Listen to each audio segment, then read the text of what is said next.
Hello everyone, welcome back to my channel Anamika Pachauri. कैसे हैं आप सब? आई होप बहुत ही अच्छे होंगे। और अभी जस्ट मैं फ्री हुई काम से और मैंने मतलब सपना की वीडियो देखी तो मुझसे रहा नहीं गया और मैंने सोचा आप सभी के साथ मैं शेयर करूं वो चीज़। बहुत ज़्यादा मतलब उससे ज़्यादा जितना दुख उसको हो रहा था उतना ही दुख मुझे हुआ कि उसकी माँ आई थी और वो घर छोड़कर चली गई अपनी दोनों बच्चियों को लेकर। वो जब अपना सारा सामान पैक कर रही थी वो वीडियो मैंने देखी, वो बहुत ज़्यादा इमोशनल हो गई है।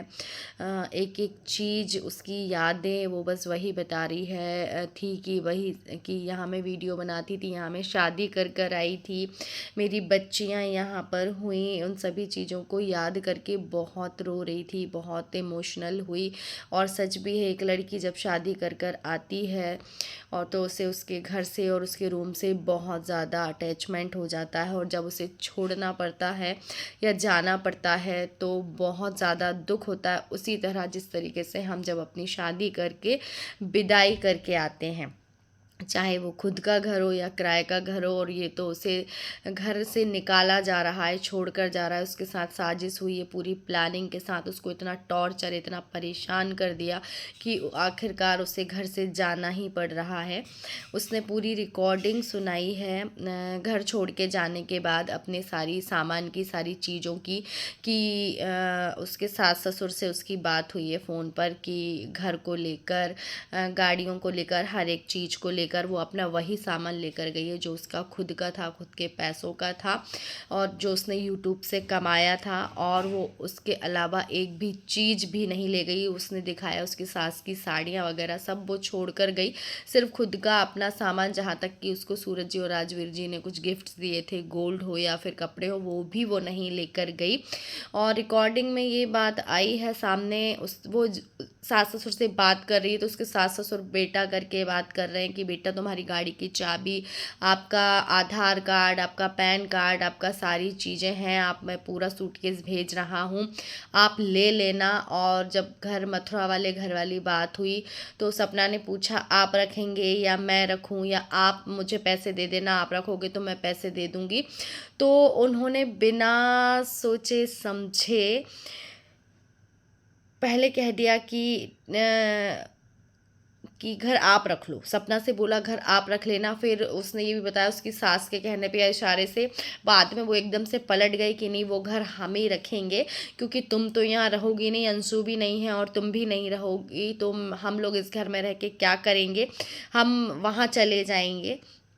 लेकिन उनके मन में एक बार भी ये बात आई कि एक अकेली लड़की अपनी दो छोटी बच्चियों को लेकर घर से बाहर चली गई है, वो कहाँ रहेगी? या उनके मुंह से एक बार भी ये नहीं निकला, या उन्होंने उससे ये नहीं पूछा कि बेटा तुम अभी कहाँ हो, तुम्हारे रहने की व्यवस्था हो गई, तुम कैसे रह रही हो, बच्चियाँ कैसी हैं, तुम कैसी हो?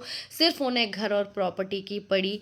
और एक बार ये कह देते नहीं बेटा अब हमारी कितनी सी ज़िंदगी है, अब तो बस बुढ़ापा काटना है, सारी चीज़ें तुम रखो, सारी मनमुटाव ख़त्म कर देते या बोलते घर आ जाओ।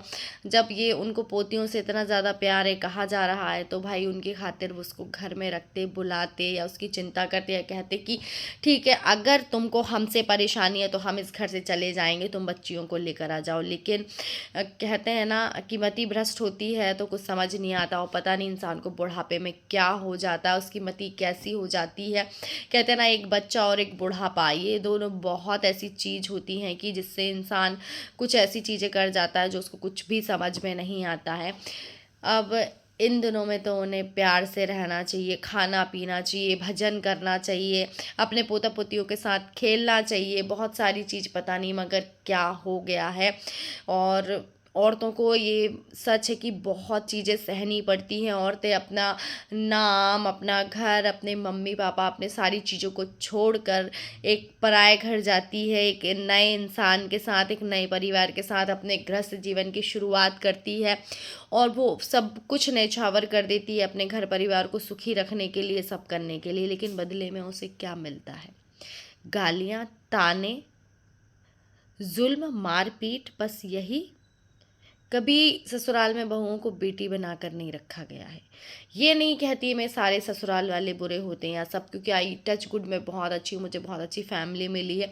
बट जहाँ ये हो रहा है, ये क्यों, हम मैं इतना शॉकिंग हूँ सपना की वीडियोस देखकर कि उसके साथ ये हो रहा है। मुझे बहुत तकलीफ, बहुत दुख है इस चीज़ का। तो सपना प्लीज़ तुम चिंता मत करो, हम सब तुम्हारे साथ हैं, हमारी दुआएं तुम्हारे साथ हैं, तुम्हारी बच्चियों के साथ हैं। तुम हमेशा खुश रहो, बच्चियों आप भी बहुत खुश रहें और तुम बहुत आगे जाओगी। बस थोड़ा सब्र रखो, भगवान ने इतना सहन करवाया तुम्हें, इतना तुम्हारे ऊपर दुख का पहाड़ टूटा, जब तुम नहीं टूटी तो ये तो बहुत मामूली सी चीज़ है। तो तुम चिंता मत करना। और दोस्तों प्लीज़ आप प्रे प्रे करना सपना के लिए, उसकी बच्चियों के लिए, कि सब कुछ जल्दी से ठीक हो जाए और वो सेटल हो जाए और जीवन में बहुत आगे बढ़े। तो चलिए दोस्तों, इस ब्लॉग को मैं करती हूँ यहीं पर एंड। मिलते हैं अब नेक्स्ट ब्लॉग में। बहुत अजीब लग रहा था तो सोचा आपके साथ इन मैं करती हूँ इन बातों को शेयर, क्योंकि पता नहीं औरतों को और कब तक क्या क्या चीज़ें सहन करनी पड़ेंगी।